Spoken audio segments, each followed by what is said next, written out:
Hoje, dia 13 de setembro, comemoramos São João Crisóstomo. João Crisóstomo nasceu por volta do ano 349 em Antioquia, na Síria, Ásia Menor, atual Antacaia, sul da Turquia. Sua família era nobre e muito rica, bem considerada socialmente. Seu pai, um comandante de tropas romanas no Oriente, faleceu cedo e sua mãe, Antusa, futuramente canonizada, viúva aos 20 anos, providenciou a melhor formação religiosa e acadêmica possível para o filho. Na adolescência, teve por mestre de retórica o famoso Libânio, que logo viu no aluno um talento superior. De fato, queria torná-lo seu sucessor, mas João deixou a retórica para dedicar-se à fé. Preparado durante 3 anos pelo bispo Melécio de Antioquia, que o tornara quase um seu secretário, foi batizado e promovido a leitor entre 363 e 372. Participou do ascetério, espécie de seminário de Antioquia, dirigido por Diodoro, futuro bispo de Tarso, quando conheceu bem vários escritos sagrados. Melécio foi então condenado pela 3ª vez ao desterro e João decidiu abandonar os ofícios temporais, pensando em se retirar para uma vida eremítica. Não o fez imediatamente, por instâncias da mãe, que ficaria sozinha. Em casa, passou contudo a viver no estilo monástico, não mais frequentava a vida social, a não ser com os contatos do incluindo os futuros monges Teodoro e São Basílio. Praticava o jejum e passava as noites estudando as Escrituras à luz de uma lamparina. Viveu depois disso uma experiência de 4 anos com os eremitas no vizinho Monte Sílpio e ainda mais 2 anos isolado numa caverna, estudando sem descanso dia e noite, principalmente as cartas de Paulo, sem jamais se recostar, o que lhe afetou a região gástrica e os rins. Teve que voltar a Antioquia em 381 para uma recuperação de saúde que durou 5 anos. Neste período foi ordenado diácono por Melécio e escreveu algumas obras que logo começaram a ficar conhecidas. Sua capacidade extraordinária de pregar ao povo sobre as Escrituras também se evidenciou. Por isso ficou conhecido como Crisóstomo ou Boca de Ouro. Em 386, o bispo Flaviano, sucessor de Melécio, ordenou-o como sacerdote e pregador oficial da diocese. No ano seguinte, os sermões que proferiu em Quaresma ficaram famosos. 22 sobre estátuas direcionadas à penitência e à conversão, relacionados à crise que ocorreu neste mesmo ano a partir do aumento de impostos ordenado pelo imperador Teodósio. Uma revolta popular em Antioquia contra esta determinação levou à quebra de estátuas do imperador, da imperatriz e dos seus filhos, o que deveria ser punido com mortes. Num primeiro momento, o imperador, em Constantinopla, foi tolerante nos castigos, mas, enquanto isso, procurava investigar os culpados. João aproveitou para pregar as virtudes cristãs e a conversão com diligência no período quaresmal por rogos e advertências, a fim de que o bom exemplo das pessoas inclinasse favoravelmente o julgamento imperial. Também conseguiu que Flaviano visitasse o imperador acompanhado de pessoas escolhidas, procurando lembrá-lo do valor das vidas humanas, levando inclusive um discurso escrito pelo próprio João, do modo a mitigar-lhe a ira. Teodósio enviou 2 representantes para Antioquia, não para uma punição, mas para apurar os acontecimentos. O povo, aliviado por não ter tido castigo imediato, logo desdenhou os sermões de João, voltando a se comportar como os pagãos. Em breve, prisões, torturas e execuções começaram a acontecer em ritmo acelerado e crescente. Convencido de que só o bom comportamento poderia impedir estes abusos, João solicitou aos eremitas das montanhas próximas que viessem à cidade em auxílio aos demais. Estes, de fato, vieram e, com sua postura de vida e autoridade moral, enfrentaram os subordinados imperiais. Um deles, Macedônio, disse aos 2 enviados de Teodósio: se os antioquenos haviam agido mal, destruindo imagens do imperador, que aliás tinham sido substituídas por outras mais belas, nem por isso o imperador, por mais imperador que fosse, tinha o direito de matar homens vivos, imagens do próprio Deus, inseridas no livro da vida, que ninguém seria mais capaz de reconstruir.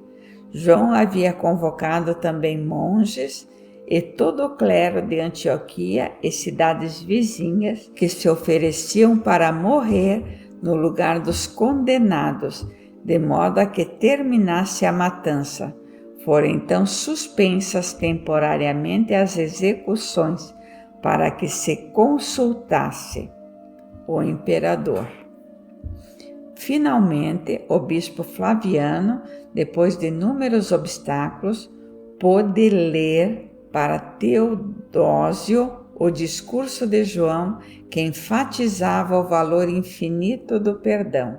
Ao final, o imperador, tocado no coração, respondeu: haverá algo de estranho quando nós, homens, perdoemos aos que nos ofenderam, homens também, quando o Senhor do mundo, depois de ter descido à terra e de se ter feito servo por nós, implorou ao Pai pelo bem dos seus verdugos com aquela oração: Pai, perdoa-lhes porque não sabem o que fazem. Decretou anistia geral, perdoando os culpados e devolvendo a Antioquia os privilégios antes suprimidos. Entre 386 e 397, João fez as suas mais famosas homilias. Em geral, pregava 3 vezes por semana, e as multidões com frequência choravam ao ouvi-lo, sendo chamadas a abandonar os vícios e leviandades e seguir os mandamentos de Deus.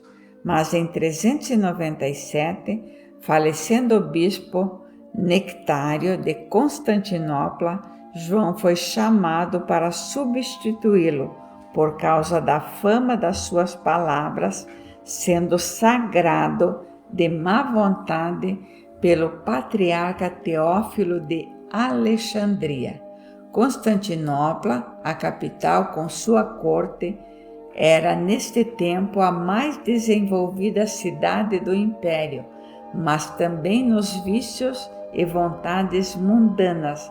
Reinava então no Oriente um dos filhos do falecido Teodósio, Arcádio, pusilânime, medíocre, intelectualmente fraco de vontade e casado com Eudóxia, de origem social inferior, e cuja rápida ascensão à imperatriz facilitara a vaidade, cobiça e leviandade.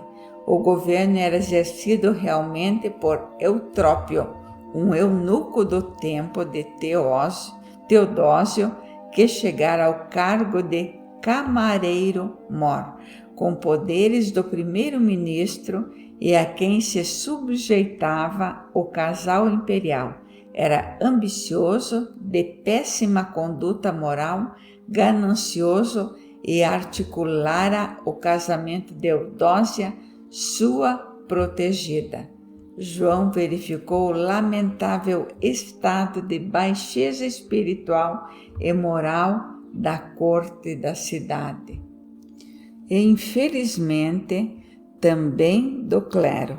Começou um esforço de reforma dos costumes, iniciando por si mesmo. Retirou e vendeu todos os objetos de luxo da casa que ocupava, a do seu antecessor, e com o valor da tapeçaria, das sedas, dos veludos, etc., incluindo sua cama, construiu um hospital e cuidou dos pobres. Dormia sobre algumas tábuas, coberto com um único cobertor. Combateu a heresia ariana, que negava a divindade de Cristo, e condenou clara e duramente os vícios da corte e particularmente dos prelados. Em breve, a aquisição de um bispo famoso pela eloquência, que daria um maior brilho à cidade, começou a incomodar os que haviam quase que forçado o seu episcopado. Aqueles que só pretendiam deleitar-se com suas formosas frases tiveram que escutar também amargas verdades sobre suas indignas ações, os bispos e cortesões, e suas frivolidades. Além disso, Eutrópio caiu na desgraça do casal imperial em 399 e acabou sendo protegido por João. Eudóxia passou a alimentar o desejo de vingança e, em termos práticos, foi ela quem assumiu a autoridade imperial.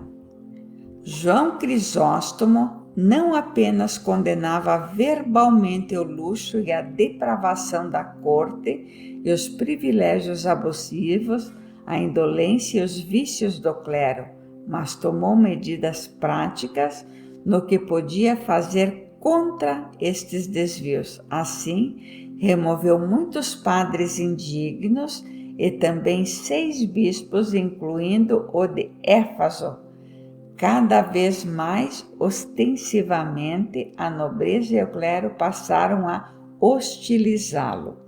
Outros 2 fatores contribuíram para a raiva contra João: o patriarca Teófilo de Alexandria, que obrigava por Arcádio, o havia sagrado bispo. Desde este evento lhe guardava ressentimento, talvez por inveja, que recrudesceu quando alguns monges egípcios excomungados por Teófilo buscaram João para dar resposta às acusações que lhe tinham sido feitas, e Crisóstomo criticou Eudóxia e as cortesãs do palácio pelo seu modo pagão de vida, os quais reagiram com insultos e procurando desacreditá-lo. Assim, em 403, Teófilo de Eudóxia convocaram um sínodo com 36 bispos hostis a João. Em sua ausência, que o condenou com base em 21 casos falsos.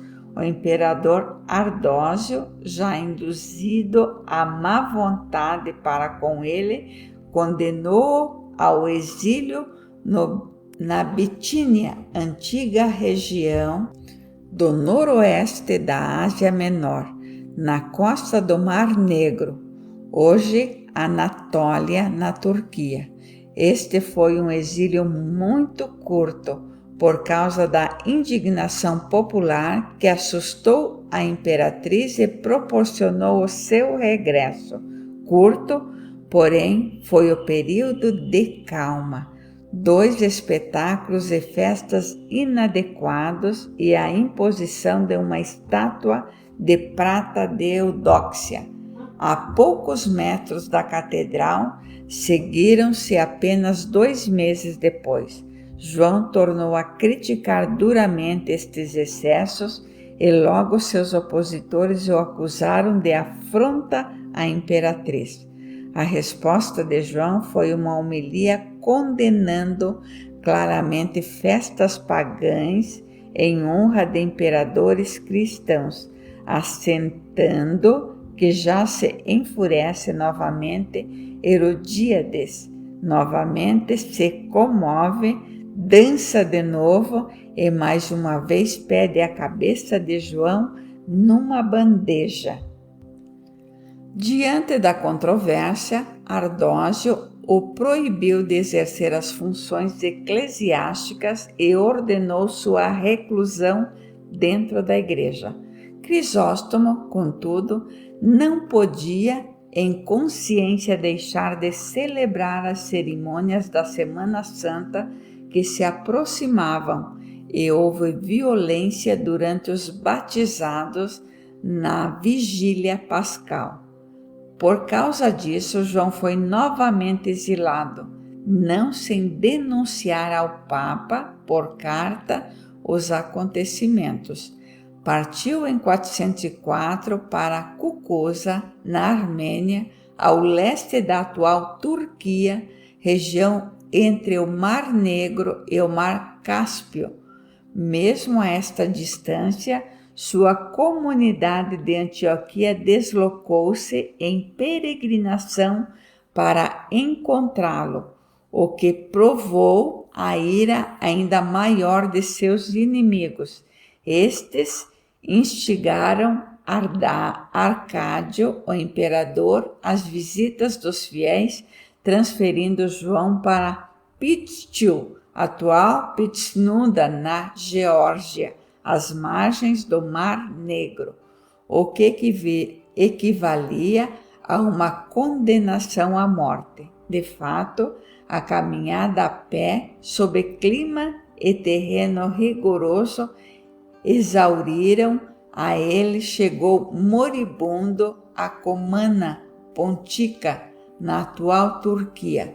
Faleceu em 14 de setembro de 407, festa da exaltação da Santa Cruz.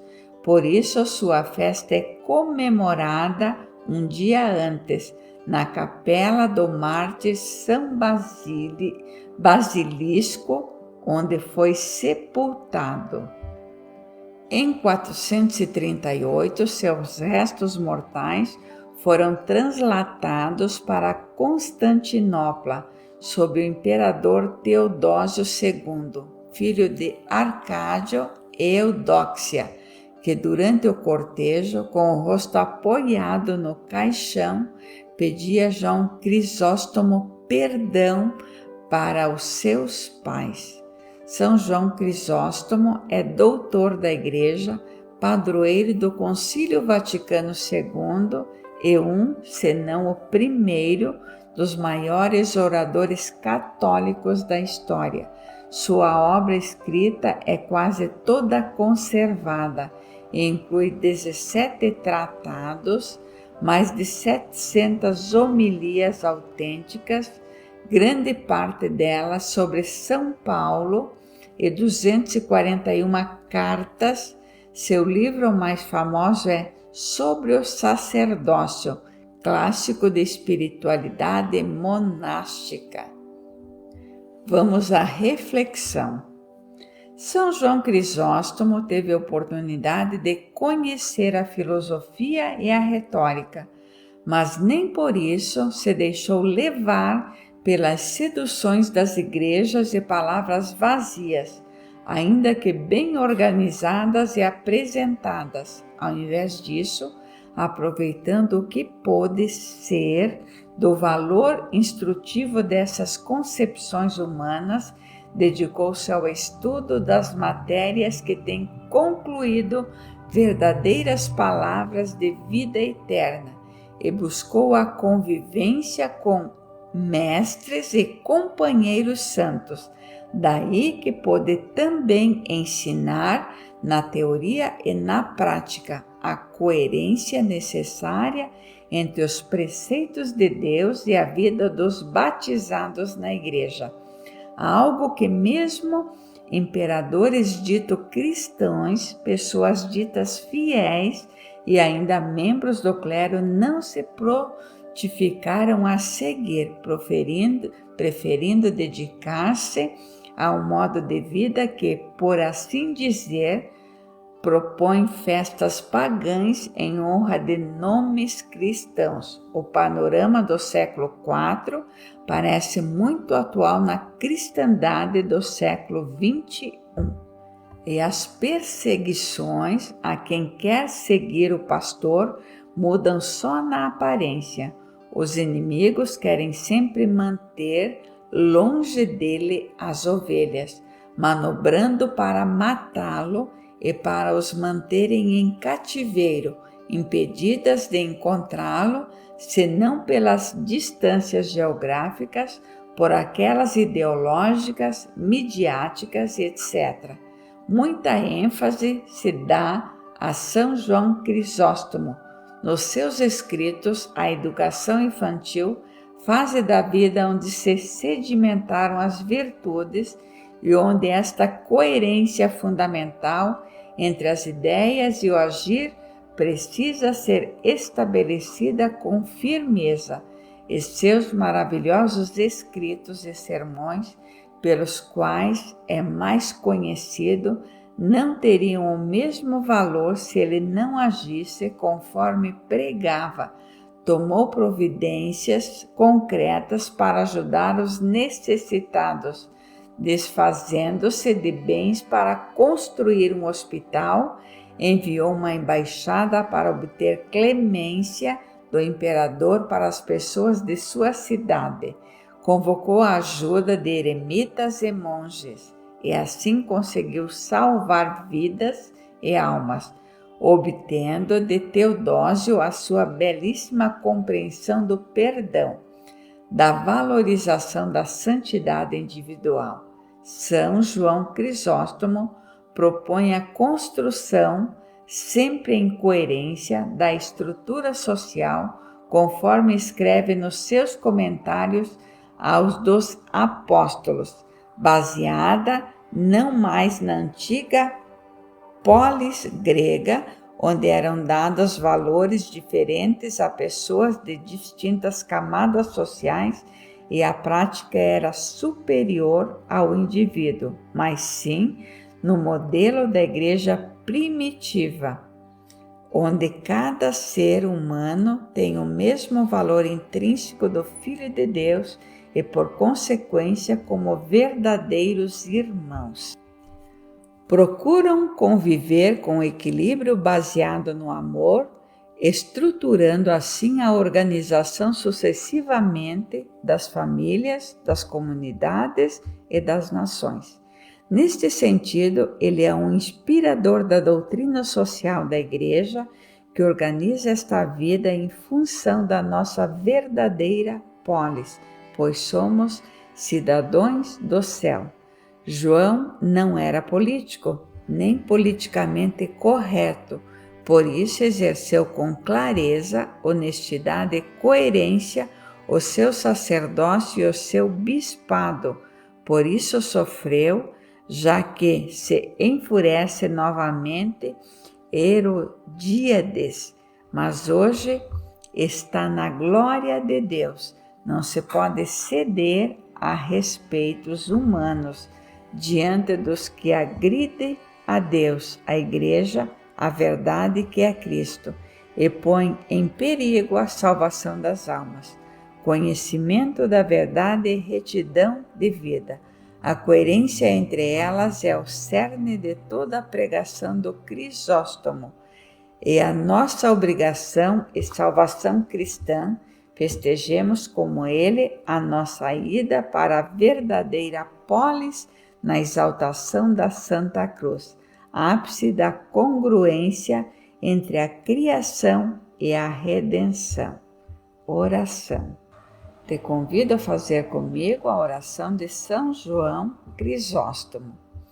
Senhor, que nos transmitiste vossa palavra eterna, com a ação salvadora na qual necessariamente se traduz o Verbo, concedei-nos, por intercessão de São João Crisóstomo, a coerência no conhecimento e prática dos vossos ensinamentos e da vossa vontade, para que destruamos as imagens dos ídolos mundanos e oferendo nossas vidas pelo amor do próximo, alegremente nos exilemos do que é mundano, proclamando a verdade. Por vossa infinita misericórdia, suscitai também hoje santos pregadores para a vossa Igreja, por nosso Senhor Jesus Cristo e Nossa Senhora. Amém.